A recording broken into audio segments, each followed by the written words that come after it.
Je suis le bon berger qui donne sa vie pour ses brebis.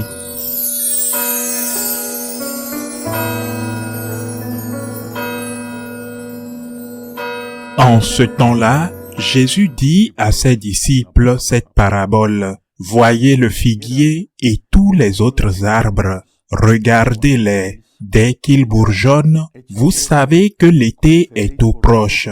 De même, vous aussi, lorsque vous verrez arriver cela, sachez que le royaume de Dieu est proche. Amen, je vous le dis, cette génération ne passera pas sans que tout cela n'arrive. Le ciel et la terre passeront, mes paroles ne passeront pas.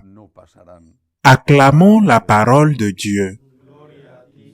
Il y a quelques jours, nous avons médité sur une parabole du Seigneur semblable à celle-ci. Le Seigneur a également utilisé le figuier comme exemple. Quand tu vois les feuilles du figuier tomber, tu dis, l'hiver est proche. Ces feuilles du figuier qui tombent sont les maladies, les problèmes de santé que nous avons. Mais à cette occasion, il nous donne l'exemple inverse. Quand vous voyez que le figuier commence à germer, vous dites que l'été est proche. Quelles sont les pousses vertes du figuier? Ce sont tous les témoignages d'amour, tous les témoignages de sainteté qui existent dans l'Église. Il y a quelques jours, je parlais à un de mes amis cardinaux et il m'a dit quelque chose auquel je n'avais jamais pensé auparavant. Il est maintenant un cardinal plus âgé, m'a-t-il dit. Avant, l'Église était sainte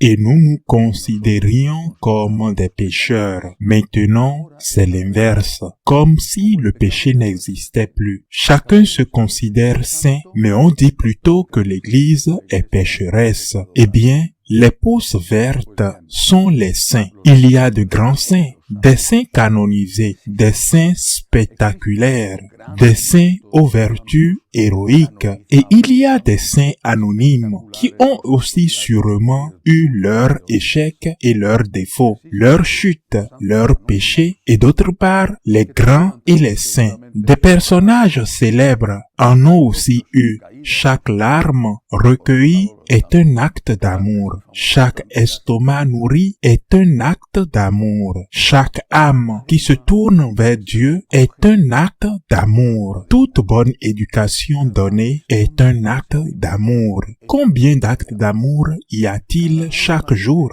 Des millions. Mais il y a aussi la haine, la violence, l'égoïsme. Mais nous ne pouvons pas laisser notre regard obscurci par le mal. Les pousses vertes existent, les saints existent, l'amour existe. Et à la fin, l'amour triomphe. L'amour triomphe toujours de la haine, car la haine ne sait que détruire. Elle ne sait pas construire. Avec la haine, rien ne se construit. Et l'homme aspire à aimer, car on ne peut pas vivre dans une ruine. Les ruines peuvent être romantiques, peut-être belles à voir. Les ruines d'un vieux monastère, enfin, mais personne n'y habite. L'homme a besoin d'une maison pour vivre, et une maison ne se construit que par l'amour. Mais il y a un autre enseignement dans cet évangile. À la fin de l'évangile, le Christ dit, « En vérité, je vous le dis, cette génération ne passera pas sans que tout n'arrive. »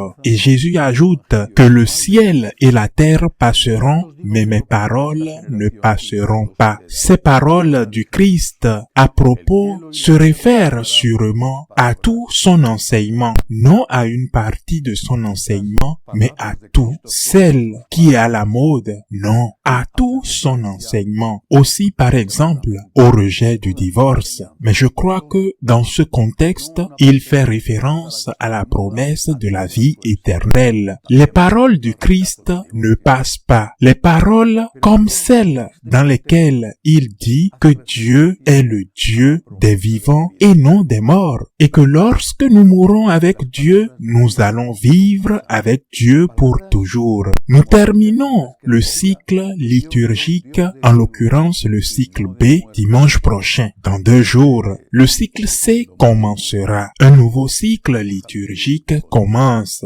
L'Avent commence. Nous commencerons à préparer Noël. Cependant, demain, nous célébrerons une fête dans le cycle B. C'est la fête d'un apôtre, Saint André, qui a son propre message et ses propres lectures. C'est pourquoi aujourd'hui, je veux lui dire au revoir en me souvenant de cela. Les paroles du Christ ne passent jamais. Jésus ne nous trompe pas. Jésus ne nous ment pas. Il n'obtient rien en nous mentant. Il ne fait pas d'affaires et ne demande pas l'argent en échange. C'est pourquoi, quand le Seigneur nous dit qu'il y a la vie éternelle, cela veut dire qu'il y a une vie éternelle, la vie. Et non seulement il enseigne, mais il nous dit aussi qu'il a laissé son témoignage, son exemple, sa résurrection. Terminons ce dernier jour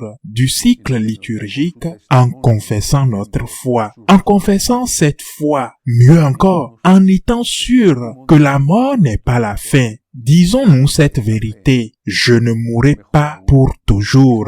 Apprenons-la aux autres. S'il y a quelque chose dans le monde que nous avons besoin, ce dont nous avons besoin aujourd'hui, c'est l'espoir, le meilleur espoir. Le meilleur espoir n'est pas de savoir si vous allez obtenir une augmentation ou si vous allez guérir d'une maladie. Le meilleur espoir est d'être sûr que la mort ne mettra pas fin à la vie. Cet amour est plus fort que la haine. Les paroles du Christ ne passent jamais. Il y a vraiment la vie éternelle. Les uns avec le diable, s'ils ne sont pas morts, unis à Dieu, et les autres avec Dieu pour l'éternité, s'ils sont morts dans la grâce. Il y a la vie éternelle. C'est notre espérance.